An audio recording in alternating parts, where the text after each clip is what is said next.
Muchas gracias. Sí, funciona. Yo me tengo que poner de pie porque, no sé, el pensamiento sale mejor cuando uno está de pie. Y primero quiero agradecer a todas las personas que participaron de esta invitación, porque para mí siempre ha sido un placer venir acá. Y entonces aprovecho para decirles que una conferencia está bien, un seminario de varios días, mucho mejor. Bueno. Por si algún día hubiera otras posibilidades. Porque lo que saben en nuestras disciplinas, lo más importante es poder dialogar con la gente, poder construir juntos, ¿no?, el saber, con lo que cada uno puede aportar. Y entonces yo considero una conferencia como un momento en que se presentan pistas de reflexión, como semillitas, ¿no?, para ver después qué es lo que pueden producir. Entonces les voy a hablar de persuasión como, lo voy a decir de manera muy pedante, pero es que es una manera de mostrar la perspectiva interdisciplinaria en la cual estoy. Una perspectiva psico-socio-semio-discursiva, que quiere decir que la manera que tengo de abordar el discurso se integra dentro de un modelo comunicativo, el cual tiene incidencias en aspectos sociales y psicológicos. Pero no estudio la persuasión como un psicólogo, por ejemplo, o como un sociólogo, haciendo encuestas. Nuestras disciplinas, ciencias del lenguaje, semiología, análisis de discurso, son disciplinas de corpus. Y entonces todo el trabajo consiste en reunir corpus y ver cómo el discurso circula en el espacio público y entre los individuos. Entonces es desde este punto de vista que les voy a hablar de la persuasión. Entonces primero hay que hacerse una serie de preguntas. ¿Es esto? ¿No? ¿Sí? Sí. ¿Por qué es importante la persuasión? Primero porque podemos considerar que está en el centro de las relaciones sociales, tanto en su aspecto interpersonal, interindividual, como colectivo. En las relaciones interpersonales se juega la posibilidad de intercambiar opiniones, juicios, puntos de vista sobre los acontecimientos de la vida, para llegar a compartir puntos de vista común o disensos, porque las relaciones sociales no llegan siempre a un acuerdo. Y si las relaciones sociales se ven desde el punto de vista más colectivo, entonces, y va a ser la especificidad de esta ponencia, entonces es más bien para llegar a transformar opiniones. El proceso de persuasión tiene como objetivo transformar o reforzarlas o transformar las opiniones. Eso permite también estudiar la persuasión, tomar conciencia de la distinción que hay que hacer, y ahí remite a la especificidad de esta disciplina que les decía. Tomar conciencia de que lo que influencia al otro no es solamente el contenido de lo que se dice, sino todo el proceso enunciativo, toda la puesta en escena enunciativa, que es la que finalmente tiene más impactos. Siempre recuerdo el dicho de un poeta francés, Paul Valéry, que dijo que las ideas, bueno, pero las ideas sirven a partir del momento en que se las pone en escena.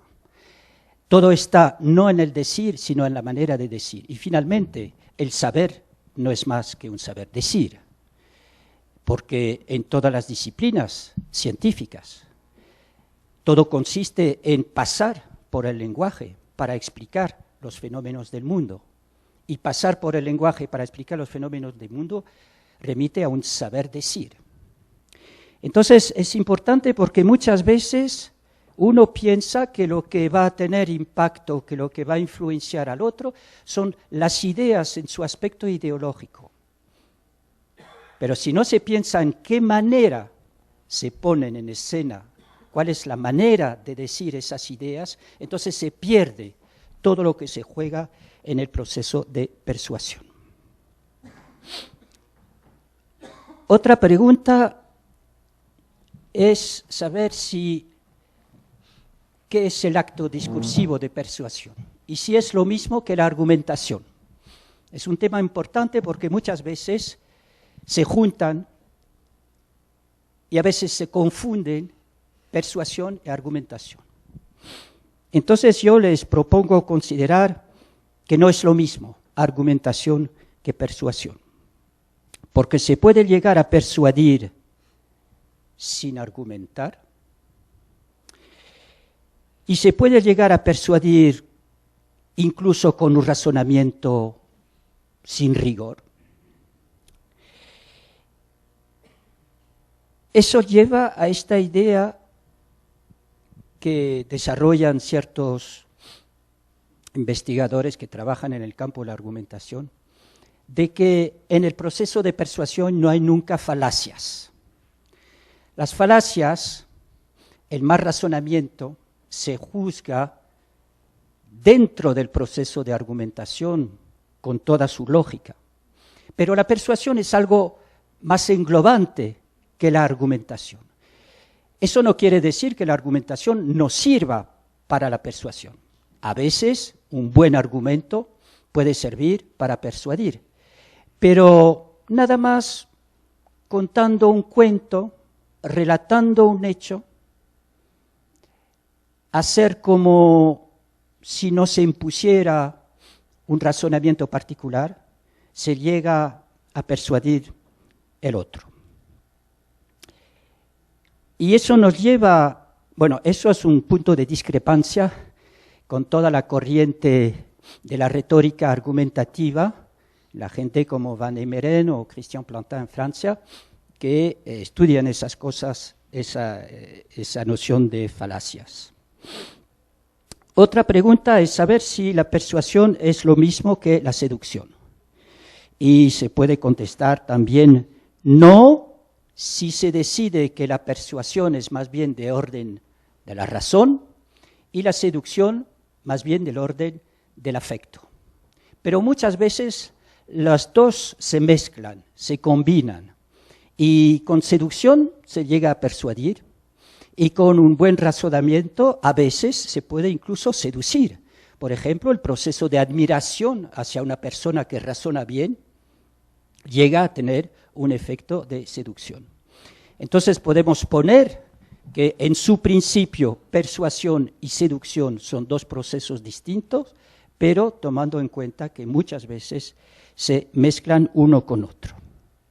Y finalmente esta última pregunta, a saber si toda persuasión es manipuladora. Y yo también propongo responder no, aunque hay una tradición en la semiótica, sobre todo en la semiótica francesa, con Crémas y esas gentes, que intentan describir un modelo en el cual se ve cómo se juega a partir del momento en que se quiere persuadir al otro, se considera que se le manipula. Y yo propongo separar las dos cosas y decir que la manipulación es un efecto específico, particular del proceso de persuasión, con ciertas condiciones, y terminaré la ponencia sobre la cuestión de la manipulación.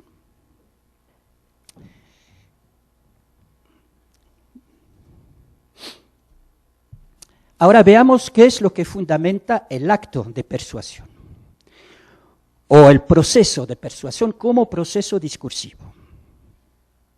Vamos a partir del postulado de que las relaciones humanas siempre son conflictivas. Desde que hubo si puedo tomar una metáfora, ¿no?, refiriéndome a la Biblia, con el pecado original, con la caída, ya el mundo se volvió un mundo conflictivo, que a partir del momento en que Eva y Adán aparecieron con vestidos de piel de animales, ya empezaron los conflictos. Pero al mismo tiempo, al darse cuenta de que hay conflicto, hay ese proceso paralelo, o incluso yo diría constitutivo del conflicto, que consiste en intentar regular el conflicto. Entonces vamos a partir de esa idea que se basa en lo que se puede llamar la construcción identitaria. Se fundamenta por el proceso de construcción identitaria que se basa en el principio de alteridad. El principio de alteridad dice que no puedo tomar conciencia de mi propia identidad si no existe un otro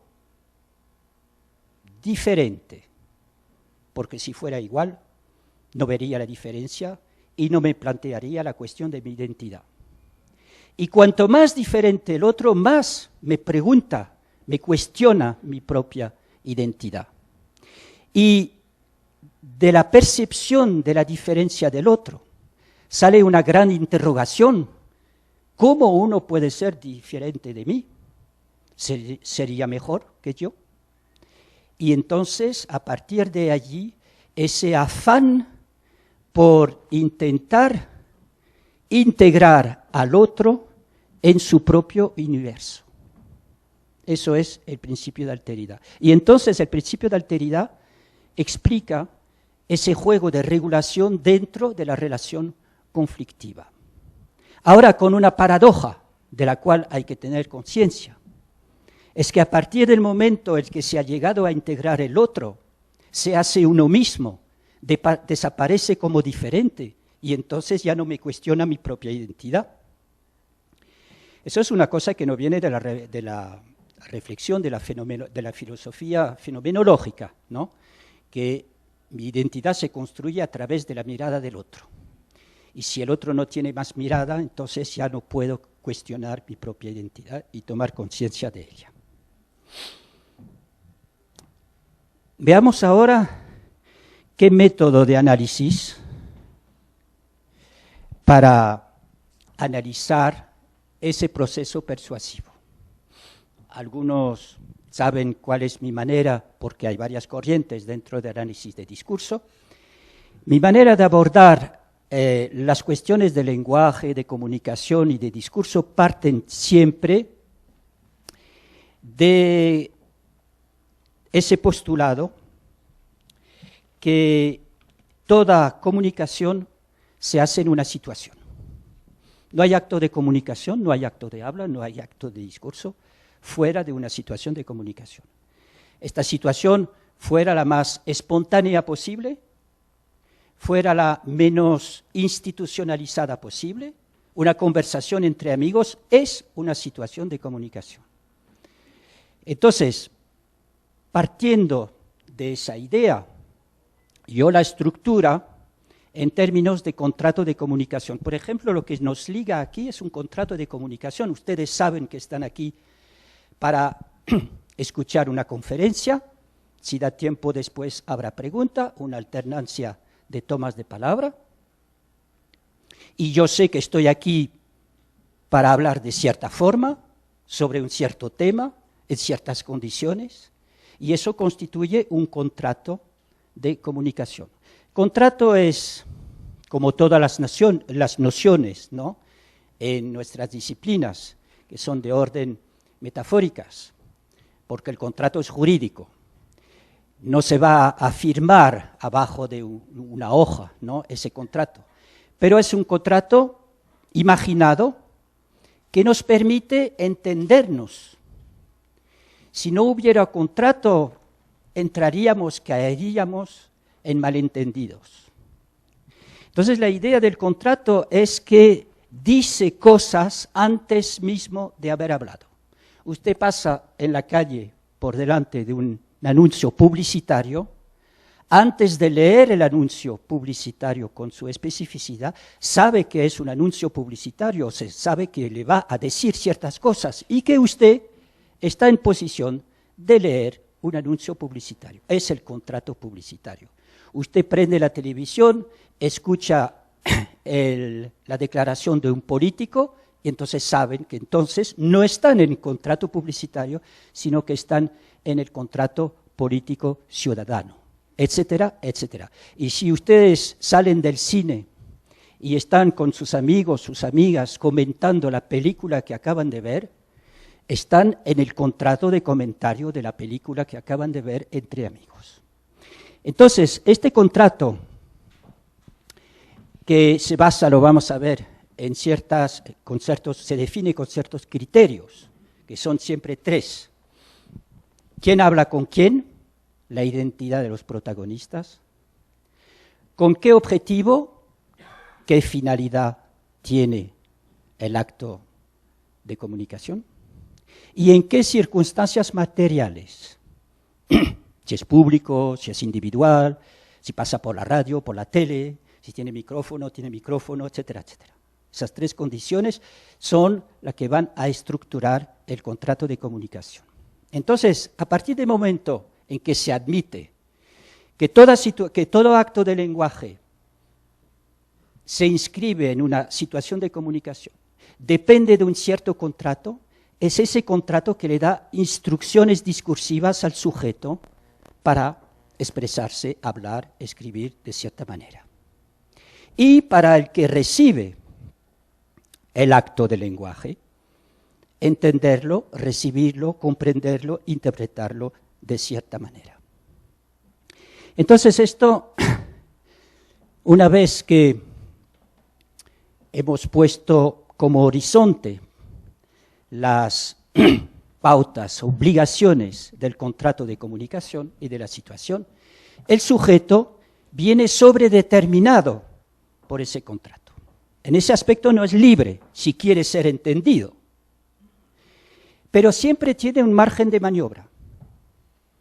Y es dentro de ese margen de maniobra que va a poder individuarse, digo individuarse, no individualizarse, individuarse, implementando estrategias discursivas que ya van a ser el reflejo de lo que es uno.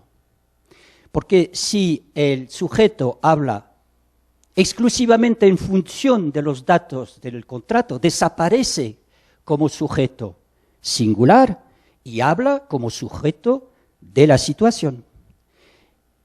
Eso hace que cada publicidad va a tener sus propias estrategias. Todas las publicidades remiten al mismo contrato, pero luego cada publicidad va a tener sus especificidades. ¿Qué quiere decir? Que entonces el sujeto, tomando en cuenta esas instrucciones discursivas, va a implementar unas estrategias discursivas que es ese famoso proceso de enunciación. Y eso se puede representar, luego volveré aquí, se puede representar en este esquema, que ven como toda situación de comunicación definida por un contrato le da instrucciones discursivas al sujeto, el cual va a implementar estrategias recurriendo a todos los sistemas semiolingüísticos de los que dispone, sistema verbal, las lenguas, los gestos, las mímicas, las imágenes, etc. Lo completaremos después. Un último punto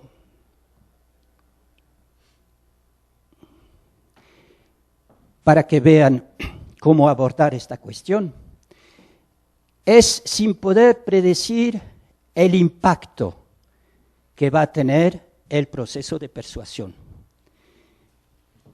Son dos disciplinas distintas.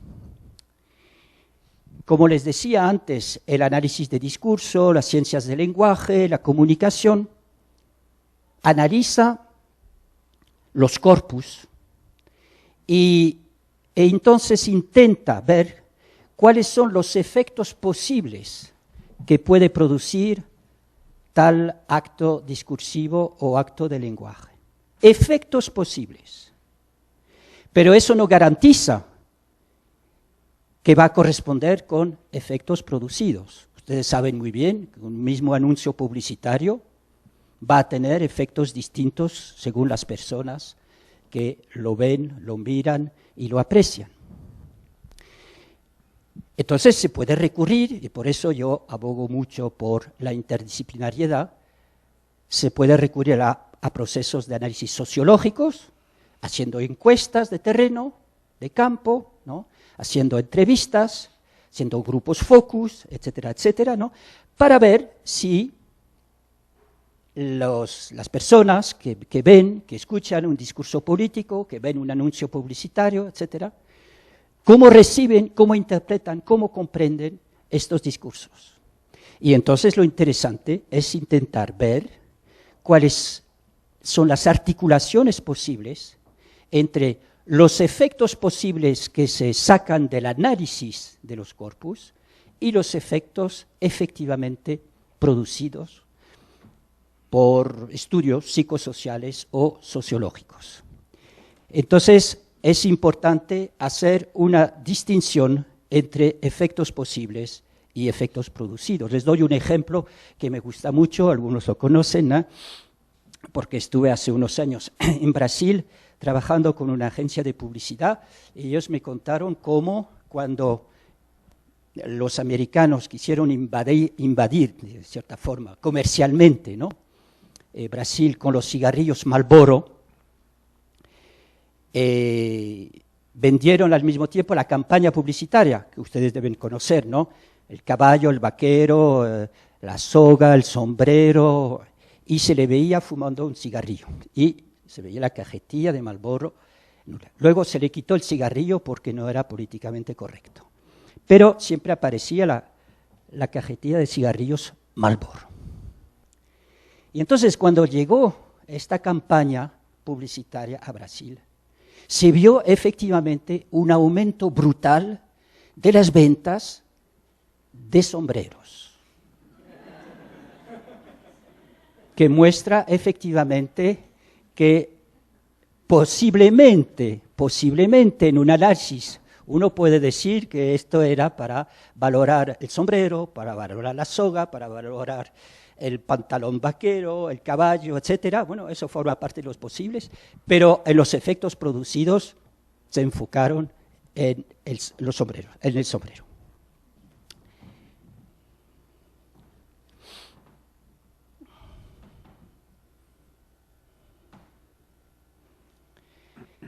Ahora vamos a entrar en ese proceso discursivo de persuasión.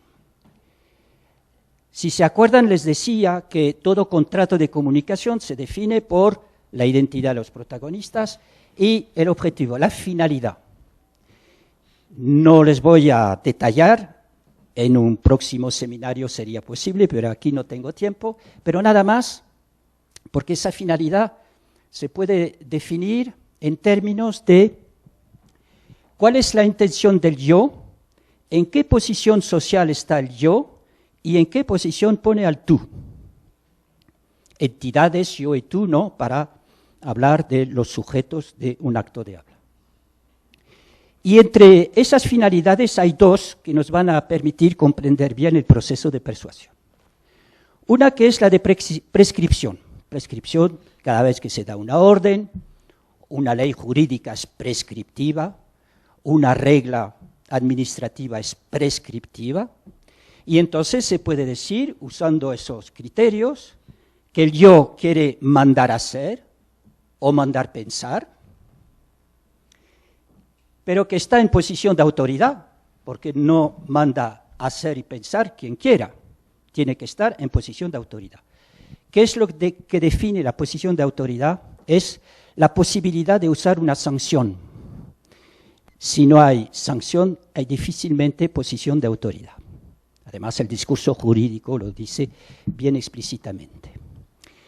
Entonces, quiere mandar hacer o pensar y está en posición de autoridad, y entonces su propio decir es un hacer, es el caso clásico, los actos de habla, del acto performativo, un decir que al mismo tiempo es un hacer.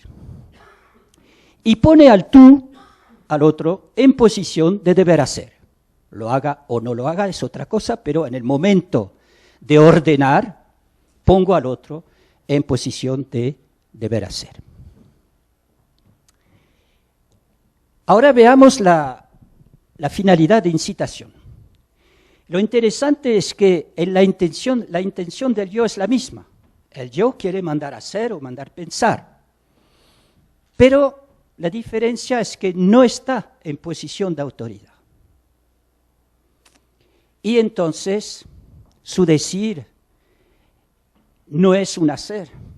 Tiene que pasar por un hacer creer. Y pasando por un hacer creer, pone al tú en una posición de deber creer. Les tomaba los ejemplos clásicos, ¿no? Un anuncio publicitario no está en posición de autoridad para obligar a una persona a comprar un producto. Entonces pasa por un hacer creer que este producto le va a proporcionar la belleza más grande, el poder, en fin, toda una serie de cosas, la seducción, etc., ¿no? Y pone al tú, posiblemente, en posición de deber creer que este perfume le va a convertir en la persona más seductora. Bueno, es lo mismo para el discurso político. El discurso político, en una campaña electoral, el candidato que habla no está en posición de autoridad para obligar al otro a votar, siempre que no se le compre o que no haya una pistola para obligar al otro a votar por él. Estamos en un régimen democrático, en principio, no tiene autoridad para obligar al otro a votar. Entonces debe pasar por ese hacer creer que es el mejor candidato, que tiene el mejor programa, que va a defender la mejor sociedad, etcétera, etcétera, y pone al ciudadano en posición de deber creer eso.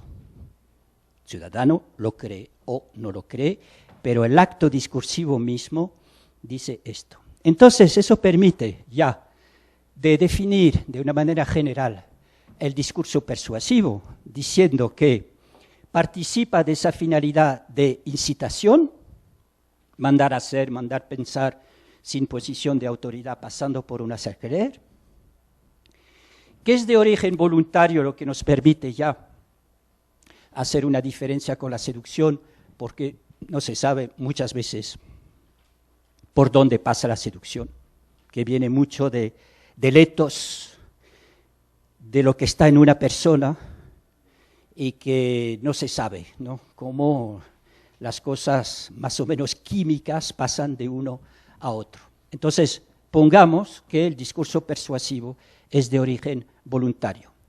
Y el destinatario es una instancia individual o colectiva, vamos a ver las particularidades. Pero antes de ver las particularidades del destinatario colectivo, vamos a ver que ese proceso persuasivo pasa por un doble proceso narrativo y argumentativo. Un doble esquema cognitivo, se podría decir. Deben saber cuál es la organización del proceso narrativo, eso ya desde que existe la semiótica narrativa, la narratología, los cuentos de Propp, etc. Sabemos que todo se organiza según el hecho de que se pone al tú en posición de tener una carencia, le falta algo, haciendo la hipótesis que la toma de conciencia de esta carencia le lleva a la búsqueda de un objeto ideal para intentar colmar esta carencia. Y esta búsqueda la hace, bueno, en el esquema narrativo general a veces hay obstáculos que se le presentan a la búsqueda, pero en el discurso persuasivo, claro que no se van a hablar de los obstáculos, o pocas veces, lo veremos. Pero más bien se habla del medio gracias al cual esa búsqueda va a poder conseguir el objeto ideal. Finalmente, ustedes anticipando un poco sobre el discurso publicitario, ustedes ven que el discurso publicitario no vende un producto. El producto está en posición del medio que permite conseguir el objeto ideal.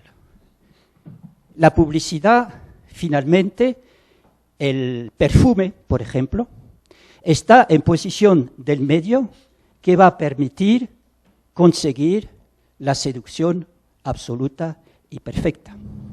Es, claro, un truco característico del discurso persuasivo. Pero en el discurso político es lo mismo. El voto no es la finalidad del discurso político, tal como se le presenta, sino que es el medio por el cual se podrá llegar a el régimen político mejor, a la vida social mejor. Ahora veamos que ese esquema presenta dos objeciones posibles. Una que sería, pero yo no tengo carencia, no me falta nada, y entonces yo no voy a por ese objeto ideal. Entonces hay que poder responder a esa objeción. Y la otra objeción sería, sí, tengo una carencia, quiero este objeto ideal, pero ¿por qué este medio? ¿Por qué no hubiera otro medio? Y es ahí donde aparece el esquema argumentativo que intenta responder a las dos objeciones, una diciendo, usted no puede querer ese objeto ideal, todo está en la manera de decir, como lo decía al principio, todo estará en las estrategias implementadas, para llegar a que el otro considere que no puede no querer ese objeto ideal, y responder a la segunda objeción, dejándole pensar que solamente este medio permite conseguir el objeto ideal, que también dependerá de la manera como se implementan las estrategias. Así que vemos cómo ese doble esquema cognitivo, narrativo y argumentativo se articulan uno con otro y se ponen al servicio de uno y de otro. Y eso me permite hacer un paréntesis que consiste en, saben, bueno, no sé si saben, ¿no?, que hay dos grandes corrientes, una que va hacia, finalmente todo discurso es narrativo, al fin de cuentas, en el fondo del fondo, como lo que más importa es describir el mundo empírico que nos rodea, finalmente todo es narrativo. Y eso viene de toda la tradición de la semiótica narrativa. Y la otra corriente consiste en decir, no, finalmente todo es argumentativo, porque la cuestión es que el otro llegue a compartir lo que yo pienso. Y esto es la corriente de lo que se ha llamado la pragmática integrada, defendida en Francia por un Ducrot.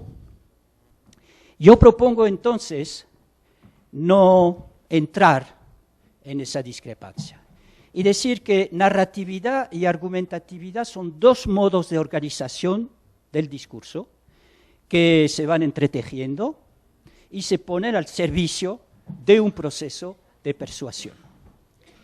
Lo narrativo efectivamente sirve para describir el mundo empírico y además tiene esa ventaja de que es proyectivo. Si a ustedes le cuentan una historia, no se les impone nada. Ustedes tienen la libertad de proyectarse en esa historia y dos personas no se van a proyectar en la historia de la misma manera. Hay una especie de libertad, ¿no?, en la lectura de algo narrativo. Cuando lo argumentativo es más bien de tipo conceptual, hay que crear categorías conceptuales, y es impositivo, porque argumentar es imponer al otro un marco de razonamiento, y si el otro quiere intercambiar, tiene que entrar en ese marco de razonamiento. Entonces el juego consiste en ver cómo se articula narrativo y argumentativo. Y ahora se puede dar una definición general del proceso de persuasión cuando aparece en el espacio público. Y hay particularidades. Lo que acabo de definir es el proceso de persuasión en general. Luego se podría ver las características en lo interpersonal. Nosotros vamos a ver las características en una comunicación colectiva, o sea, cuando pasa por el espacio público. Estamos siempre con la finalidad de incitación. El origen es voluntario, lo que le diferencia de lo que es el rumor, porque no se sabe nunca de dónde viene el rumor. Pero además se posiciona en contra de otra instancia posible, que la característica del espacio en el espacio público, del discurso en el espacio público, es que si uno habla en el espacio público es porque se opone a otro discurso posible que pueda circular en el espacio público, a un destinatario que es colectivo y en un dispositivo de difusión del discurso. De ahí viene la palabra propagar y de ahí viene la propaganda, ¿no? Porque hay que propagar, difundir, ¿no?, ese discurso. Entonces, ustedes aquí viene representado el dispositivo en la instancia pública. Hay una instancia persuasiva hacia una instancia que es público, una instancia colectiva, en contra de otra instancia que la hace competencia. En la publicidad hay varias marcas, en lo político hay varios candidatos, etc. Y todo eso pasa por una instancia de mediación, que es la que permite que haya relación, porque no es como en la conversación interpersonal, están frente a frente con otra persona. Pero en el espacio público siempre hay un proceso de mediación, que aquí están los medios de comunicación, prensa, radio, tele, etcétera, y que construyen ellas mismas también la instancia pública.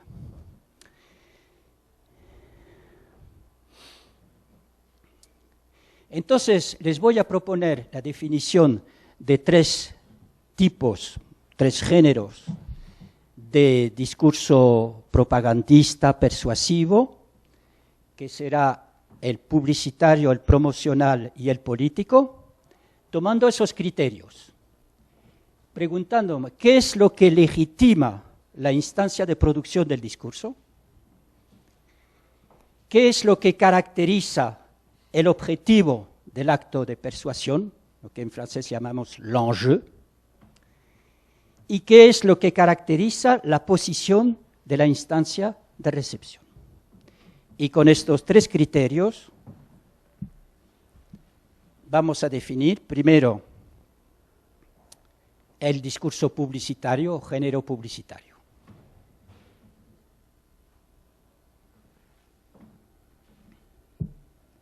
¿Qué es lo que legitima la instancia publicitaria? Una economía de mercado. Si no hubiera competencia entre productos, no habría motivo para hacer publicidad. Entonces, es la existencia de una economía de mercados que permite la competencia entre varios productos y que hace que finalmente la publicidad no es una publicidad de productos, sino una publicidad de marcas. Porque son las marcas las que están en competencia. Carros, varias marcas. Perfumes, varias marcas. Productos de higiene, productos de belleza, etcétera, varias marcas. En torno a un mismo producto. Entonces se puede decir que la instancia publicitaria tiene una legitimidad mercantil, que está, como lo mostré en el esquema anterior, en posición de competencia con otra, y que explica que el discurso publicitario sea un discurso superlativo y no comparativo. Que la cuestión para el discurso publicitario es decir que este producto, la marca de este producto o este producto con esta marca, es la mejor de todas, no mejor que otras.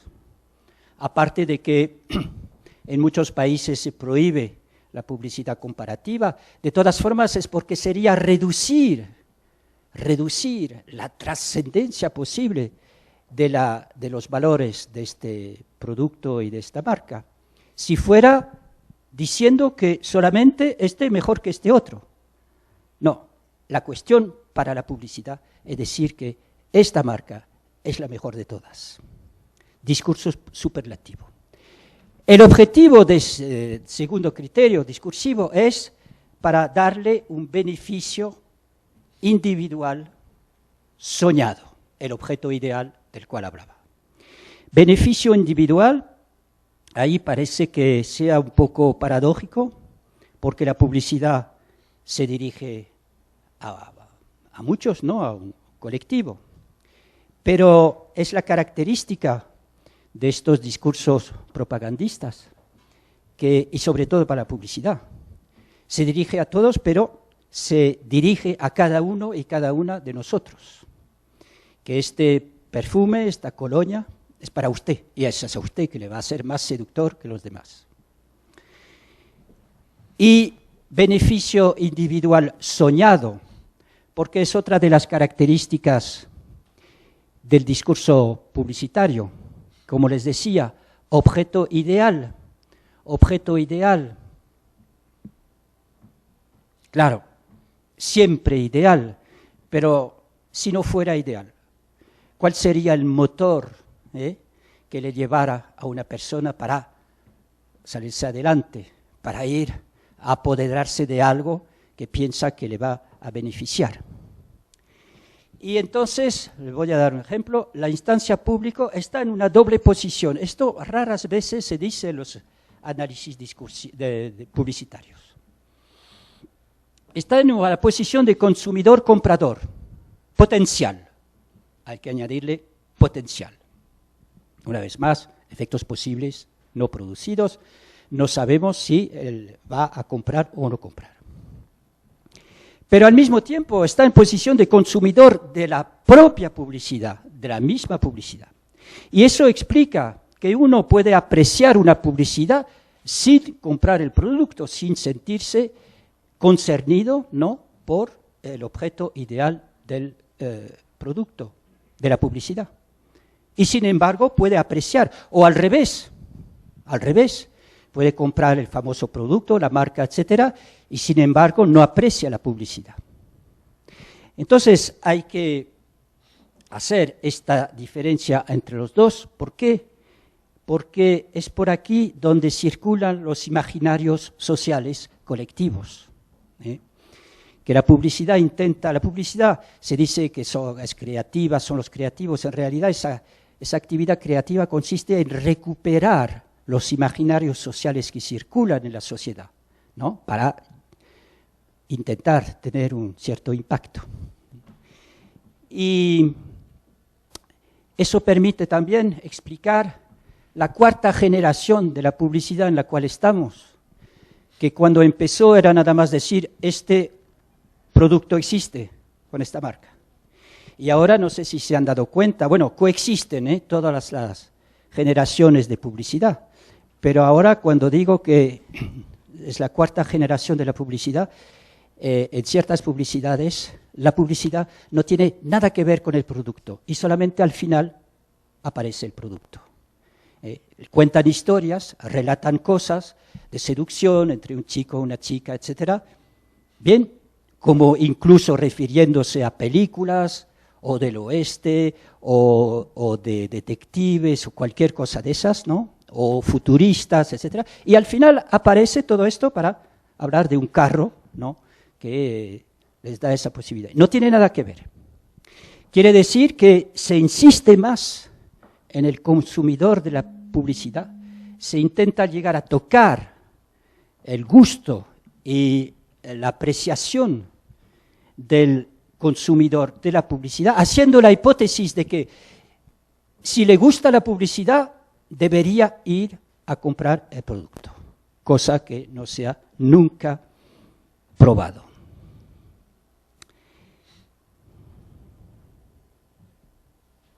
Aquí tiene un ejemplo de una publicidad para lo que llamamos una eau de toilette, porque cuando es para hombres no decimos perfumes en Francia, decimos eau de toilette. Y dice aquí, para el animal que duerme en usted. No la voy a detallar, no la voy a analizar, pero ustedes ven qué objeto ideal soñado está concernido por esta publicidad, ¿no? Y que todo el juego aquí más bien icónico, porque todo pasa por la imagen, que habría muchas cosas que decir, ¿no? Ponen al destinatario en esa doble situación de primero poder apreciar o no, ver si corresponde con ciertos imaginarios sociales que tiene en la cabeza y si finalmente va a apoderarse de esta haute toilette. Veamos ahora el discurso promocional. El discurso promocional, para que vean inmediatamente, bueno, es una manera de denominarlo, podría haber otras, son todas las campañas para finalmente tocar el comportamiento de los individuos viviendo en sociedad. Son las campañas anti-tabaco, las campañas anti-alcohol o las campañas pro, o sea, las campañas por incitar a la gente a usar preservativos contra la amenaza de ciertas enfermedades, etcétera. Entonces, ustedes ven que entonces la legitimidad de la instancia promocional ya no es una legitimidad mercantil. Y además, no hay competente. Es una legitimidad moral. Se supone que ha habido gente que han estudiado los peligros, los estragos, ¿no?, del tabaco, por ejemplo, del alcohol, etcétera, ¿no? Y entonces intentan dar a comprender a la ciudadanía o ¿cómo se podría decir?, a la sociedad civil, ¿no?, que hay un peligro y que entonces se debe solidarizar con ese objetivo de reparar un mal. Y la razón por la cual se insiste mucho más en el mal, cuando el discurso publicitario, él insiste en el valor y en las calificaciones del producto, calificaciones positivas del producto. Aquí se trata de reparar un mal y entonces pone al sujeto destinatario en posición de solidaridad social. O sea que no hay escapatoria posible. No hay escapatoria posible, porque yo debería comprender ese prejuicio que tiene la sociedad y entonces ir hacia la reparación de este mal. Aquí tiene un ejemplo.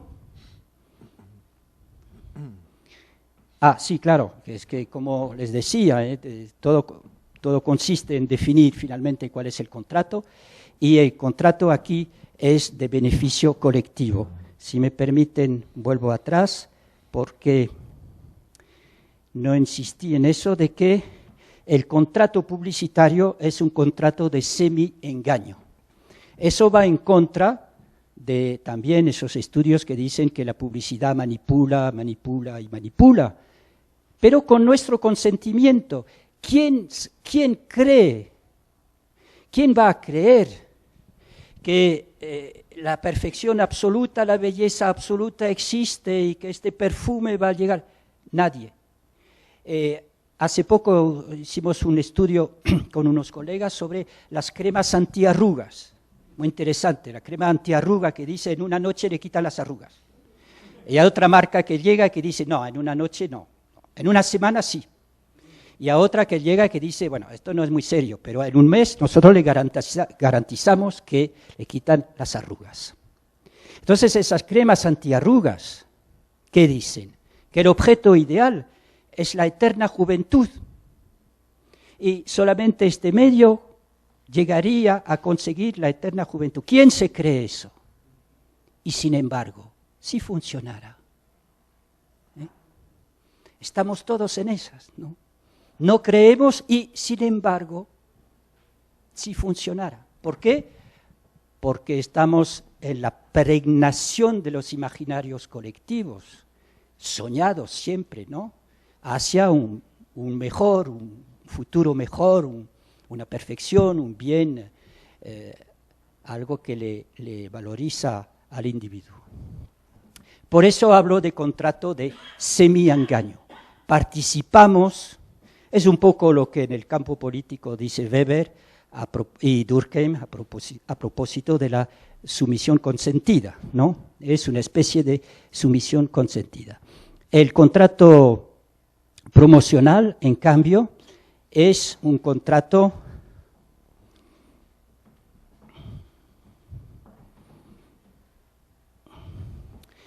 de beneficio colectivo, ¿eh?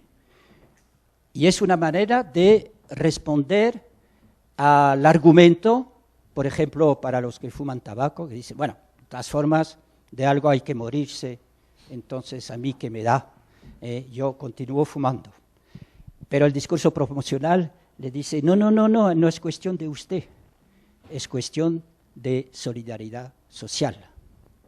Y aquí tiene un ejemplo de es ese lugar en una empresa donde la gente va a tomarse un cafetito en el momento de la pausa, ¿no?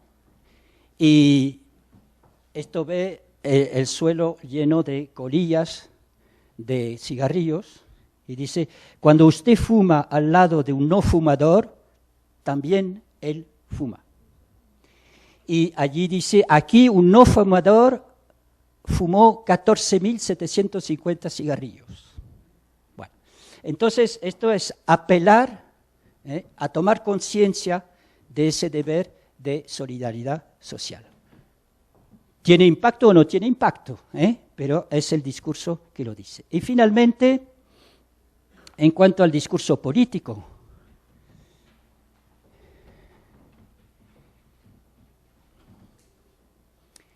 la legitimidad la saca del fenómeno de representación, de delegación de poder, suponiendo que estamos en un régimen democrático. Y entonces se va a votar, con B chica. Y quiere decir que se va a delegar una persona, ¿no?, como representante de las opiniones que tengo. Entonces es de ahí, de donde el político saca su legitimidad. Sabemos que plantea toda una serie de problemas que hay que ver cómo se hace, etcétera, pero en su principio es así como funciona el discurso, el contrato político. Y el objetivo discursivo es llegar al mejor régimen político según una doble lógica simbólica y pragmática. Simbólica, los valores que se implementan, y pragmática, los medios para llegar a esta situación de la sociedad ideal. Y la instancia pública está en una situación de, al mismo tiempo, deber adherirse y deber de vigilancia. Deber adherirse porque es el proceso mismo de la delegación. El proceso delegativo es un proceso a priori de confianza. Pero al mismo tiempo hay que vigilar, ver si efectivamente es digno de confianza. Esto existe en la relación interpersonal, pero en el proceso colectivo y en el mundo político es lo que permite decir, según la expresión de un filósofo francés, Jacques Derrida, que el ciudadano tiene un derecho de vigilancia. Y entonces ese derecho de vigilancia se organiza y hay que ver en qué medida los regímenes políticos, los países, las culturas, permiten que se organice ese derecho de vigilancia. Porque no hay que olvidar que si lo democrático es la expresión de la soberanía popular, entonces no es solamente la mayoría, tiene que integrar también la minoría, porque si no sería una soberanía popular fragmentada, ¿no? Entonces, hay que ver si hay posibilidades para organizar lo que por otra parte se llama un contrapoder, que se puede hacer por vía de asociaciones, de partidos o de manifestaciones, en fin. Hay toda una serie de maneras de poder organizar ese derecho de vigilancia. Entonces, terminaré. Y claro, el contrato del discurso político es un contrato de idealidad ciudadana, el motivo por el cual participamos de la vida política es a través de nuestra calificación de ciudadano, pensando en esa idealidad. Recuerden ustedes que la democracia ateniana eran 4.000 personas, finalmente en el foro. Además era un estadio, un campo de fútbol, del cual se descartaban las mujeres y los que no estaban en edad de llevar armas. La juventud que no estaba, porque la madurez, la mayoría para poder participar de la vida de la cité, de la ciudad, era poder llegar, tener pelos, de ahí viene, o sea, no sé si saben ustedes que pueblo es la combinación de pilus y populus. Pilus, el pelo. A partir del momento en que el joven tenía pelo, podía llevar armas y participar de la vida de la ciudad. Entonces, 4.000 personas se reunían en un foro. 48 veces al año, hagan el cálculo, son más o menos 4 por mes. Y cuando no les satisfacía el trabajo hecho por el delegado en cuestión, se le votaba, esta vez con B larga, y se le reemplazaba por otro. Claro que ese modelo ya no lo podemos sostener nosotros, con millones de ciudadanos en un país. Estamos siempre soñando en eso, pero hay que deshacerse de esa idea, porque nunca podrá funcionar de la misma forma. Pero allí eso era una manera de practicar el derecho de vigilancia. Y nosotros hay que ver de qué manera lo podemos llevar concretamente. Entonces terminaré. Bueno, aquí tienen el esquema es el mismo dispositivo de la escena pública aplicado a la escena política. Instancia política, que es lugar del poder; instancia ciudadana, que es lugar de la opinión pública y de un contrapoder posible; una instancia adversa, que es el lugar de la oposición; y una instancia mediática, que es el lugar de la información, que permite a las dos instancias de relacionarse una con otra, con el problema que plantea este lugar de información, los medios de comunicación, porque seleccionan. ¿Cómo seleccionan? Relatan. ¿Cómo relatan? Y explican. ¿Cómo explican? Y entonces la instancia mediática ella misma influye en la instancia ciudadana. Entonces ven que es un juego bastante complejo, ¿no?, entre esas cuatro instancias. Entonces, una vez, voy a ir más rápido, una vez que el sujeto está dentro de uno de esos contratos, ¿no?, entra en el espacio de las estrategias. Y el espacio de las estrategias, de manera cada vez distinta, ¿no?, consiste siempre en lo siguiente: estrategias de legitimación, o sea, reforzar el derecho a la palabra que tiene uno, porque hay veces la legitimidad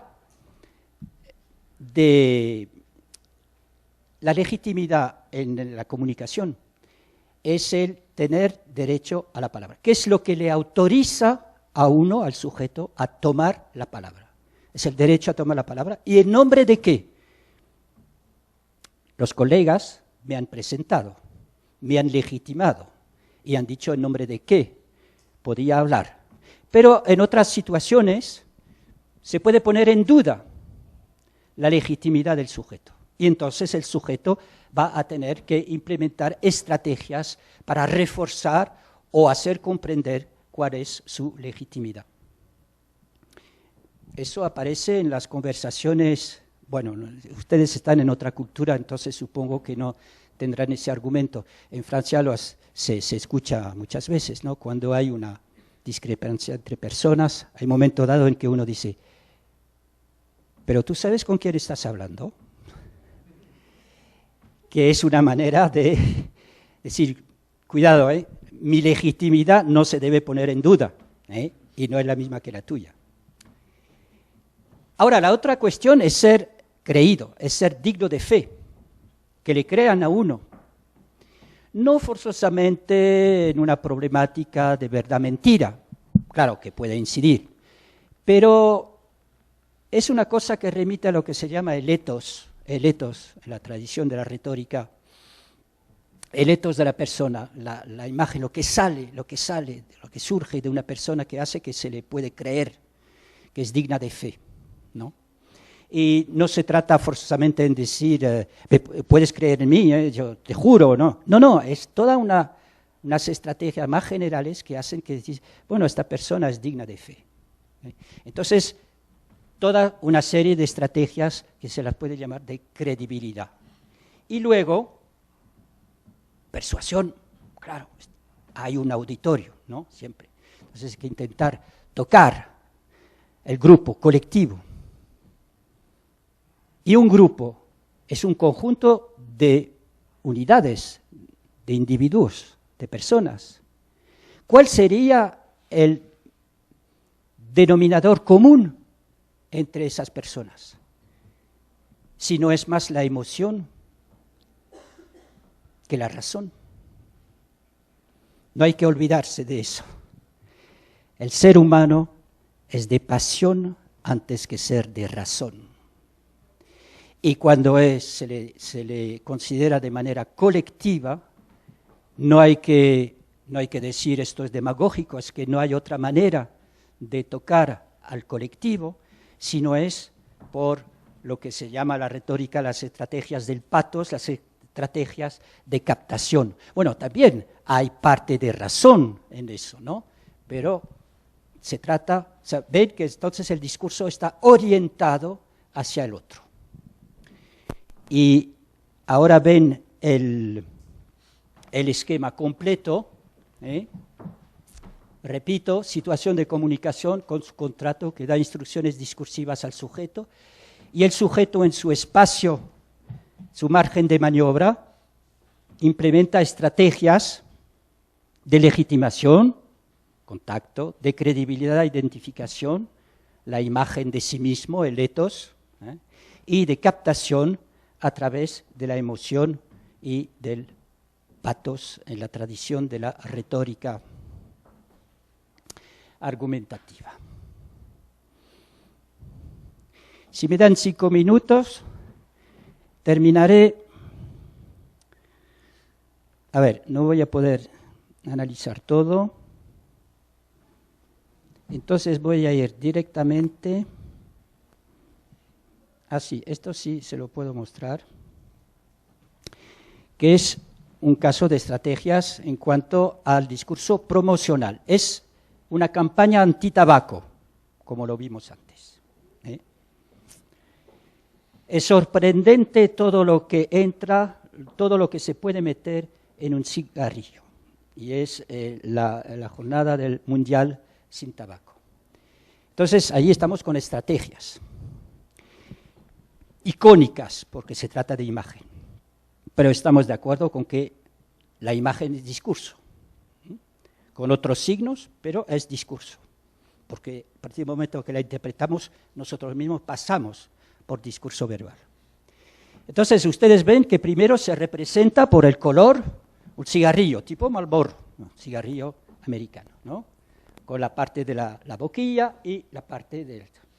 Pero todo esto representando con una gran cantidad de toneles. ¿Y qué es un tonel? Está hecho de metal, y lo metálico es una cosa fría, es lo más opuesto a la vitalidad del cuerpo que es flexible, ¿no? Y entonces lo metálico es impactante siempre a mí cuando me dicen que por motivos cirúrgicos le han puesto una placa metálica en la cadera, por ejemplo, a uno, ¿no? Que además le sale bien, y etcétera, pero esa idea de tener una placa metálica dentro del cuerpo es algo terrible, porque es lo opuesto, ¿no?, a lo que es el cuerpo humano.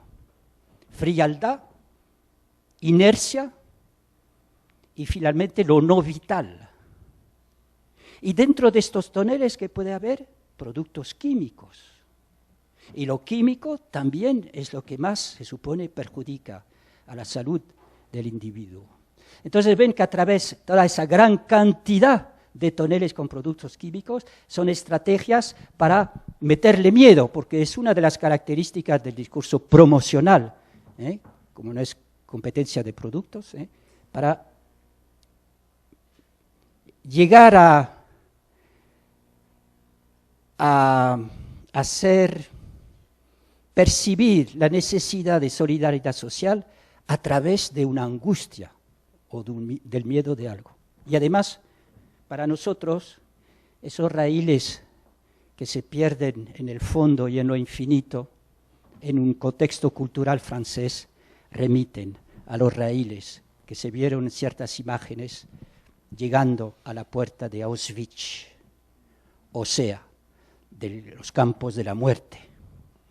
Entonces ven cómo esa sugerencia se combina con la otra para decirnos que el cigarro, el tabaco, lleva de manera brutal a la muerte.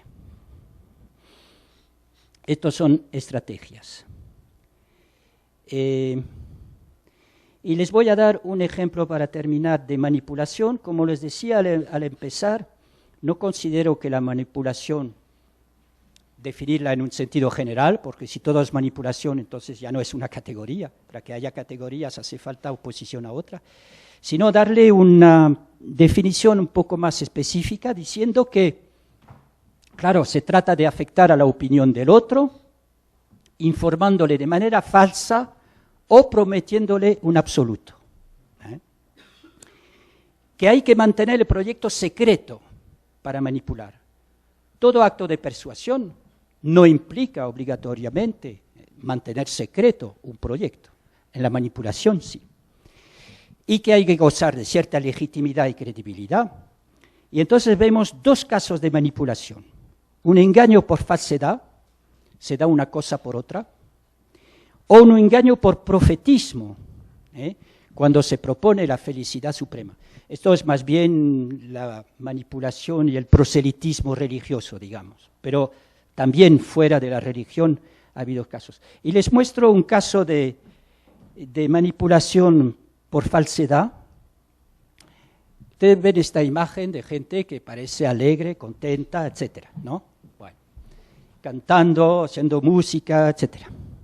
Entonces resulta que esta foto es la foto de la vida feliz de los torturadores de Auschwitz. Pero claro, esta foto, no, esto se añadió después, ¿no?, de manera irónica, ¿no? Pero esta foto circuló, o sea que los nazis querían ocultar lo que pasaba en los campos de concentración. Y entonces hicieron circular toda una serie de fotos mostrando que la vida en Auschwitz era una vida agradable, etcétera, y que esta gente no era tan mala como se podía suponer. Esto sí que es un caso de manipulación cuando se da una cosa por otra, que se da gato por liebre. Bueno, y termino con este otro caso de manipulación. Ustedes seguramente vieron toda la campaña de Benetton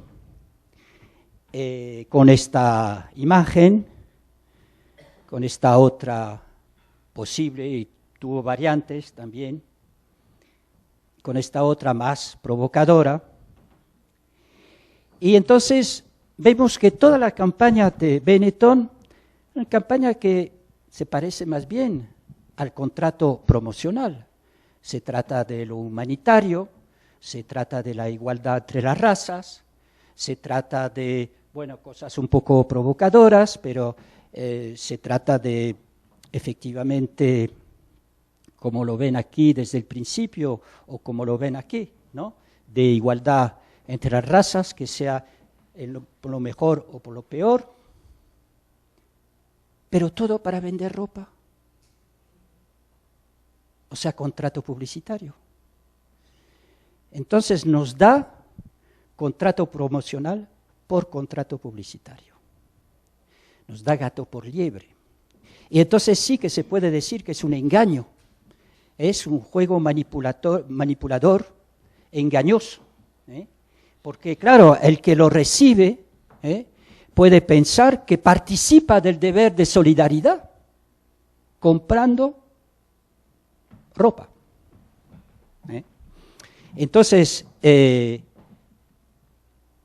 yo recuerdo que cuando se le procesó a Benetton, bueno, era su fotógrafo, Taviani, ¿no?, que apareció, se hizo un juicio, y él decía, pero yo no entiendo lo que me reprochan, así, porque hubo también, no sé si aquí la vieron, pero hubo también el caso de una imagen, la imagen de la camiseta, un t-shirt, de un bosniaco de aquella época, ¿no?, inmaculado de sangre y perforado de agujeros de balas. Y entonces ponía, y claro, era en contra de la guerra de Bosnia, pero todo para vender ropa. Bueno, entonces se le procesó y él dijo, pero yo no entiendo por qué ustedes me reprochan eso, porque finalmente cuando prende la televisión ven cosas más horribles y no hubo nadie para decirle, sí, es posible, pero cuando uno prende la televisión, sabe en qué contrato está y sabe a qué se puede esperar, mientras que usted está dando un contrato por otro y no hubo nadie para decírselo. Así que ustedes pueden tomar en cuenta eso, terminando con esa última imagen, siempre de Benetton, que se ve un bonito culito de niño, con el HIV positivo. Y termino con eso para que vean hasta qué punto todo eso toca a los imaginarios colectivos. Antes de esta foto hubo en las paredes, en los muros en Francia, la misma, pero en vez de esas nalgas, el tatuaje en un brazo. El mismo tatuaje HIV positivo, pero en un brazo. Y un plano así, un grande plano. Y se prohibió. A pesar de que en Francia muy libertario, no, se prohibió. ¿Y por qué se prohibió? Porque todo brazo con tatuaje de letras o de cifras remiten a los campos de concentración. A ese imaginario colectivo que fue muy fuerte porque mucha gente lo sufrió en carne y hueso. Entonces, en Inglaterra, por ejemplo, no fue prohibido porque los ingleses tuvieron el conocimiento de los campos de concentración, pero no lo sufrieron como los franceses. Pocos ingleses fueron a los campos de concentración. Entonces, el imaginario colectivo con respecto al campo de concentración no era el mismo.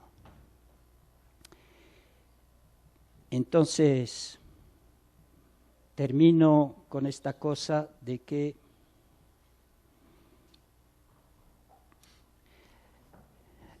la persuasión en el espacio público depende de 4 fuerzas: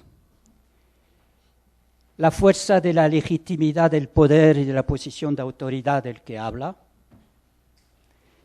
la fuerza del saber y del saber decir, jugando entre saber de conocimiento y saber de creencia, la fuerza de la mediación, que ella está entre libertad de expresión necesaria, pero acto de desinformación por la ambición dramatizante que tiene, y la fuerza de la opinión pública como posible contrapoder. O sea que todo discurso de persuasión es un juego de máscaras. Gracias.